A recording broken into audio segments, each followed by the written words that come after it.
Look, I know, you've waited a while for me to make this video, so let's just jump straight into it. Unless you've been living under a rock, you probably know that there are new-ish firmware updates for the Plethora series, and they're not just your typical bug squishers. Even though there's some of that too. But okay, so they're version 1.5.6 for the X5 and X3, and 1.1.13 for the X1. Yes. And the changelogs are slightly different for both of them, but one major thing is common: the infinite.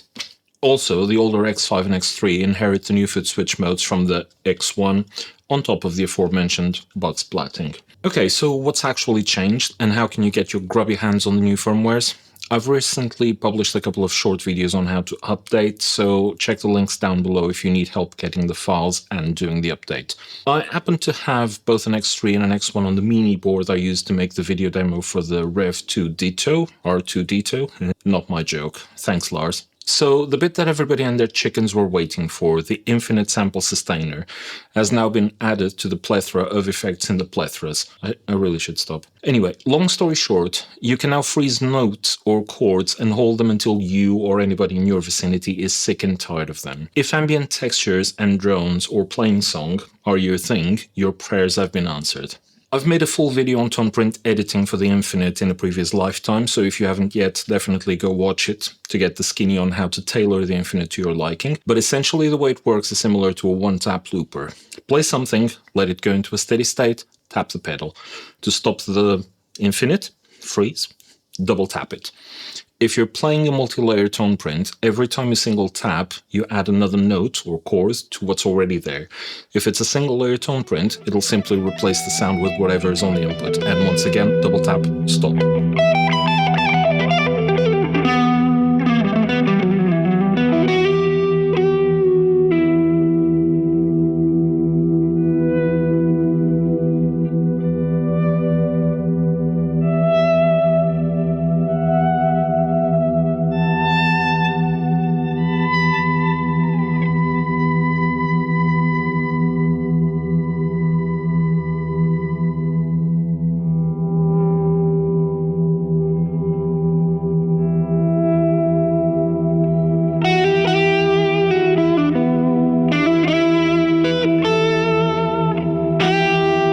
The panel controls on this one are very simple. Sustain level, fade in, decay time, which should be kind of self-explanatory. You will need the tone print editor version 4.6.18 or later to tweak the Infinite on the plethoras, and TC notes that the reverb section from the standalone Infinite pedal didn't make the cut here due to resource limitations, but you can still add an Hall of Fame on another slot in front of that, so there's that. Also, for obvious physical reasons, it doesn't have the effects loop of the full-size standalone Infinite.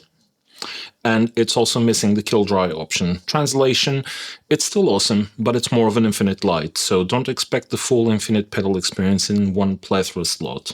Next up, we have momentary Footswitch mode on the X3 and the X5. This one is more fun than it sounds, and it's mostly a catch-up with the X1, which already had it. You can now assign foot switches to activate effects only while pressed down, and guess what? You can do that on the Infinite too, so I'll leave it up to you to figure out what to do with it. The momentary mode can also be used in combination with mash, for those times where all you want is just pure unadulterated chaos, but easy to stop. To get to the new modes, you flip to edit mode, scroll down to settings, then board, second foot switch function, and here you have them. On the X3 and X5, firmware 1.5.6 also squishes a few bugs, namely there's no more freezing when tapping tempo, which used to happen every now and again, no lockups with tempo sync overload, MIDI tempo. If your reverb used to go walkies every now and again, it has now been told to stop messing around and just play. And finally, the random LED Christmas tree in the tuner mode has also been fixed. So in conclusion, we get a new effect across the whole range. The older pedals get foot switch options to match the X1, and some annoying bugs got whacked. Yeah, I call that solid. Let me know what you think of the Infinite effect, or if the momentary switch options will change how you use your plethora.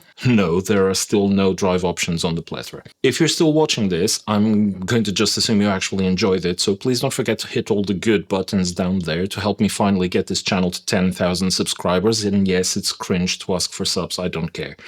Also, click my affiliate links before you go off to satisfy your gear cravings. I've been Philippe, I'll see you on the next one.